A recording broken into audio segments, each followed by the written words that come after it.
હળવદ ની અંદર અત્યાર સુધી ગરિયોગ જયારે કાંઈ નહોતું, આપણે મથીને ચૂંટણી જઈને હમણાં ભેગું કર્યું. એના પેલા આપણે નહોતા ગયા તેથી હળવદ ત્યાં સુધરી જાય એમ જ હતું, બરોબર. પણ તેથી બહુ કોઈ રસ ન લીધો ને હવે સુધરવાનું હતું, બરોબર. ના માં પછી નગરપાલિકા ચૂંટણી આવી ને ઈ નહીં, આપણે મીટિંગ કરવા ગયા હતા. હું ઓલો હતો તઈ મોરી ડડાણીયા નહોતો આવ્યો. ડડાણીયા નહોતો આવ્યો મીટિંગમાં. હા, પછી વિપુલ આમ છે ને એ બધી ખાલી ખોટી બાકસું છે. વિપુલ રહ્યો ને એ કેટલાના પૈસાના અત્યારે બૂથ મારીને ગયો છે રબારી. બરાબર. એમાં તમે અડફેટ આવ્યો તો તમારે 50-50 લઈ જાત. પૈસા ઉછીના લીધા, કોઈ દીધા જ નથી પાછા.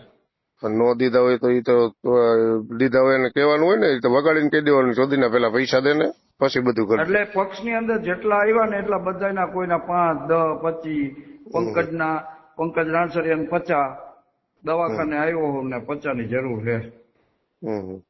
બરાબર. એવી રીતે કઈને જ બધાને પૈસા લીધા. વરમોરા છેલ્લા મારા આગળ 5000 લઈ ગયો.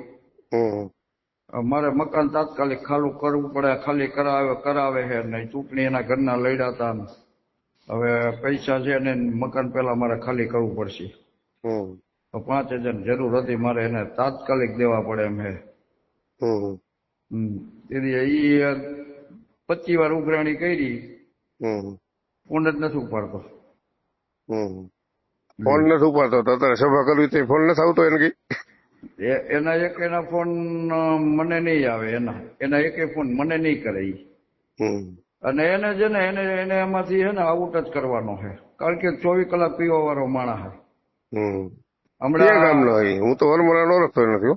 હા, એ વરમોરા ઠીંગણું છે. એના ઘરના ચૂંટણી લડ્યા હતા. ઓલી જોશના કેવી એવી નામ છે કઈક, રોશની નગરપાલિકાની ચૂંટણી લડી હતી. વોર્ડમાં હારી ગઈ છે ને? હારી ગઈ. ત્યાં એકેય નો આવી ને, ત્યાં 2 સીટ આવે એમ હતી, એકેય નો આવી.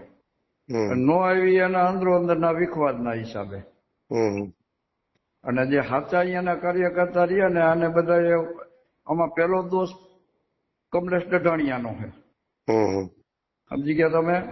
એ પૂર્વ એમએલએ થોડો કેવાય, જીતો થોડો. ના, એ ઉમેદવાર, વિધાનસભા ઉમેદવાર લડ્યો હતો. હજી લખે 17માં લડ્યો તોય.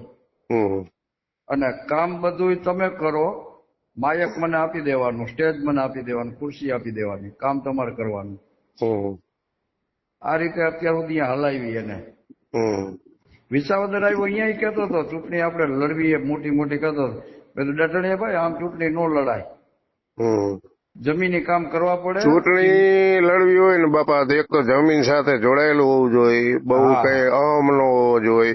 અને જેટલી ટીમ હોય, કદાચ આપણો અંગત દુશ્મન હોય ને તો પાર્ટીના કામ માટે થઈને 7 વાર ફોન કરવો પડે. આપણે ન કરીને તો આપણે સામેથી કરવો પડે.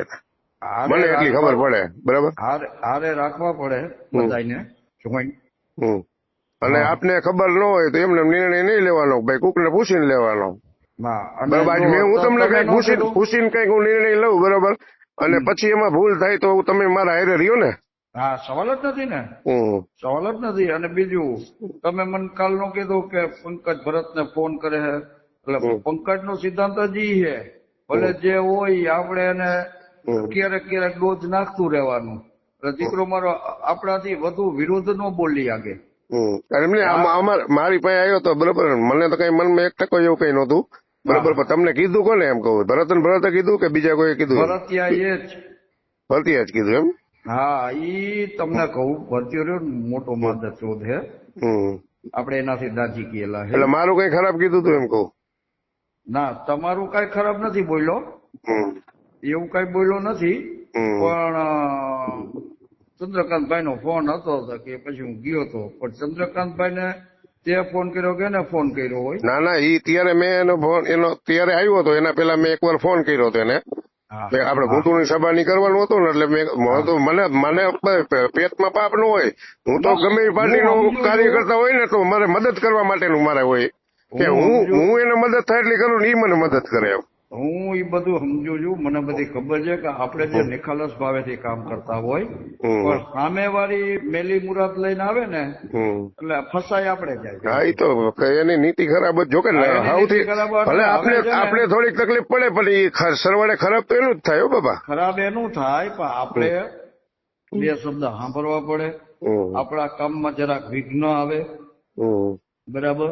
એટલે આપણે છે ને હવે અસલ પોલિટિશિયન થઈ જવાનું, બરાબર.